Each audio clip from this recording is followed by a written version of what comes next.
জাতীয় থেকে আন্তর্জাতিক, প্রান্তিক জনপদ থেকে নগর, চারপাশে ঠিক এই মুহূর্তে কি ঘটছে তা নিয়ে আজকের আয়োজন এখন চারদিক। পুরো আয়োজন জুড়ে সঙ্গে আছে আমি মেহেরি নানি। সংলাপে বিএনপি নির্বাচনের রোডম্যাপ চেয়েছে বলে জানিয়েছেন দলটির মহাসচিব মির্জা ফখরুল ইসলাম আলমগীর। একই সঙ্গে অন্তর্বর্তী সরকারের মধ্যে দুই একজন আছেন যারা বিপ্লব বিরোধী মনোভাবের, তাদের সরিয়ে দেওয়ার আহ্বান জানিয়েছে বিএনপি। নির্বাচন কমিশনার নিয়োগ আইন স্থগিত করে প্রধান রাজনৈতিক দলসমূহ ঐক্যমতের ভিত্তিতে অনতিবিলম্বে নির্বাচন কমিশন গঠন করতে হবে এবং আমরা একটা রোড ম্যাপ দিতে বলেছি। নির্বাচন কমিশন কবে নির্বাচন হবে সে আমরা একটা রোড ম্যাপ দিতে বলেছি। আমরা এনআইডি কার্ড, যেটা আপনার স্বরাষ্ট্র মন্ত্রণালয়ে স্থানান্তর করা আইন করা হয়েছিল, সেটাকে অর্ডিন্যান্স জারির মধ্যে বাতিল করতে বলেছি। ফ্যাসিস্ট সরকারের আমলে যারা তাদের দোসর হয়ে কাজ করেছে, তাদেরকে সহায়তা করেছে, এদেরকে অবিলম্বে তাদেরকে সরিয়ে নিরপেক্ষ ব্যক্তিদেরকে এখানে আনার কথা আমরা বলেছি। শেখ হাসিনা ভারতে আছে, ভারতের থেকে তাকে কেন্দ্র করে তার মাধ্যমে যে সমস্ত ক্যাম্পেইন চলছে, প্রচারণা চলছে, যে অপপ্রচার চলছে, সেই বিষয়গুলো হতে পারছে এই জন্য যে সে ভারতে আছে।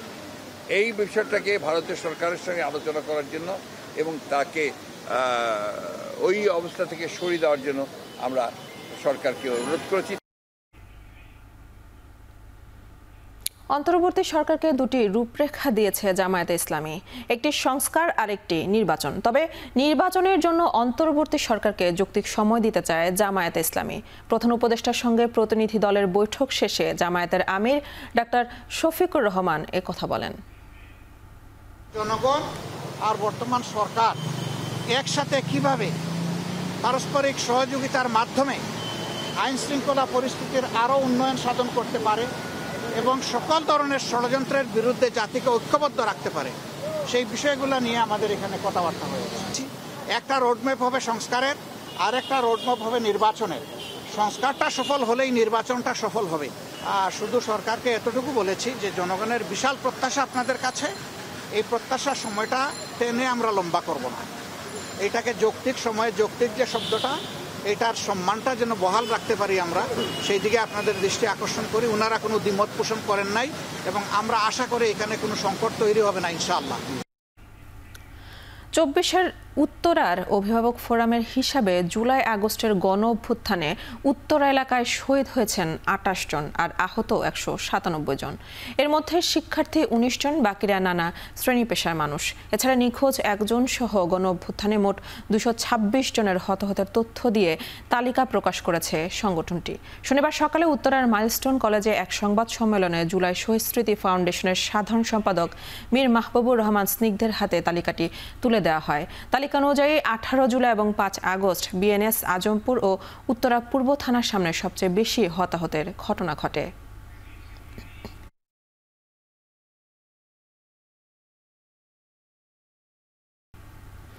মাত্র 4 দিনের ব্যবধানে বাংলাদেশ শিপিং কর্পোরেশনের দুটি জাহাজে আগুনের ঘটনাকে নাশকতা বলে মনে করছেন কর্তৃপক্ষ। দুর্ঘটনার আগে বন্দরের সিসিটিভি ও ভিটিএমএস এ ধারণ করা কিছু ভিডিও ফুটেজ দেখে এই আশঙ্কা করছেন কর্তৃপক্ষ।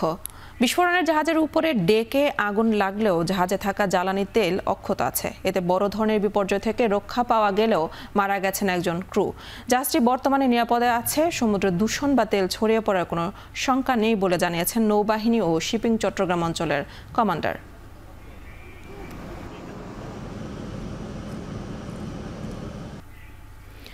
ব্যাংক ঋণের সুদহার কমানো না হলে এপ্রিলে 90% ব্যবসায়ী খেলাপি হতে পারে বলে সতর্ক করেছেন ব্যবসায়ীরা।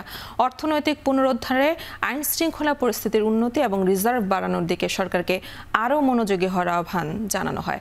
রাজধানীতে ঢাকা চেম্বারের আয়োজনে বর্তমান অর্থনৈতিক পরিস্থিতি এবং ভবিষ্যৎ বিষয়ে এক সেমিনারে এই বিষয়ে উঠে আসে। আইন শৃঙ্খলা পরিস্থিতি উন্নতি না হলে কর্মসংস্থান বাধাগ্রস্ত হবে বলে শঙ্কা প্রকাশ করেন ব্যবসায়ীরা। উঠে আসে শ্রমিক উত্তেজনায় তৃতীয় পক্ষ ইন্ধনের কথা। গ্যাস সংকটের কারণে উৎপাদন ব্যাহত হচ্ছে উল্লেখ করে ব্যবসায়ীরা বলেন, সময় মতো শ্রমিকদের বেতন পরিশোধ কঠিন হয়ে পড়েছে। রিজার্ভ থেকে ব্যবসায়ীদের সহায়তা দেওয়ার দাবি জানানো হয়।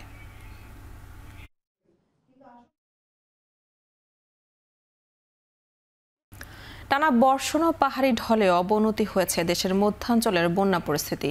এরই মধ্যে প্লাবিত হয়েছে ময়মনসিংহ শেরপুরের নিম্নাঞ্চল।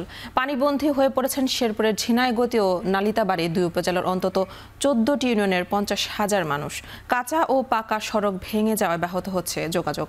পানিতে তলিয়ে গেছে 17,000 হেক্টর ফসলি ক্ষেত। বন্যা দুর্গত এলাকায় দেখা দিয়েছে শুকনো খাবার ও বিশুদ্ধ পানির সংকট। একই চিত্র ময়মনসিংহে টানা বর্ষণ ও পাহাড়ি ঢলে ভেঙে গেছে বোরাঘাট ও নেতাই নদীর বাঁধ। প্লাবিত হয়েছে ময়মনসিংহের হালুয়াঘাট ও থোবাউড়ার নিম্নাঞ্চল।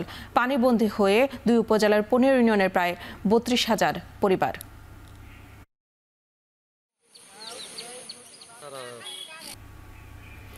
জলবায়ু পরিবর্তনের ক্ষতিকর প্রভাবে বছরে জিডিপির 2% করে হারাচ্ছে বাংলাদেশ, যা 2050 সাল নাগাদ জিডিপির 9% প্রবৃদ্ধি কমাতে পারে। শনিবার দুপুরে রাজধানীর গুলশানে এক সেমিনারে এমন তথ্য তুলে ধরে জলবায়ু গবেষণা সংস্থা সিপিআরডি। জলবায়ু অর্থায়নে বন্টন ন্যায্যতার শীর্ষক গবেষণা প্রতিবেদনে সিপিআরডি জানায়, জলবায়ু পরিবর্তন ট্রাস্ট ফান্ড থেকে অর্থ বরাদ্দে বৈষম্য হচ্ছে। প্রতিবেদনে জানানো হয়, বরেন্দ্র অঞ্চলের চেয়ে 3 গুণ বেশি বরাদ্দ পায় উপকূলীয় অঞ্চল। 2 দশকে ফান্ডের 1,300 কোটি বরাদ্দ হয় চট্টগ্রাম ও বরিশালের 282টি প্রকল্পে, আর রংপুরে 183টি প্রকল্পে বরাদ্দ হয় মাত্র 512 কোটি টাকা। Eroded in between the gender issues with due consideration, and 30 to 40 million US dollars in the pipeline. The total approved projects have been 851, and total projects are being implemented or ongoing are 790. As we can see, it started with a block budget of 700 crore, and it has been getting the same amount for consecutive 3 years.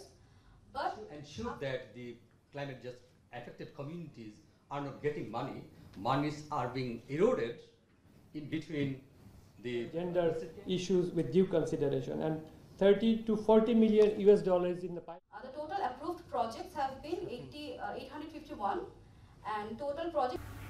শেষ করছি এখন চারদিক এখন television ওয়েবসাইটে দেখতে visit করুন www.ekhon.tv। এছাড়া ফেসবুকে দেখতে ভিজিট করুন facebook.com/tv.ekhon এবং ইউটিউবে দেখতে ভিজিট করুন youtube.com/c/ekhon tv।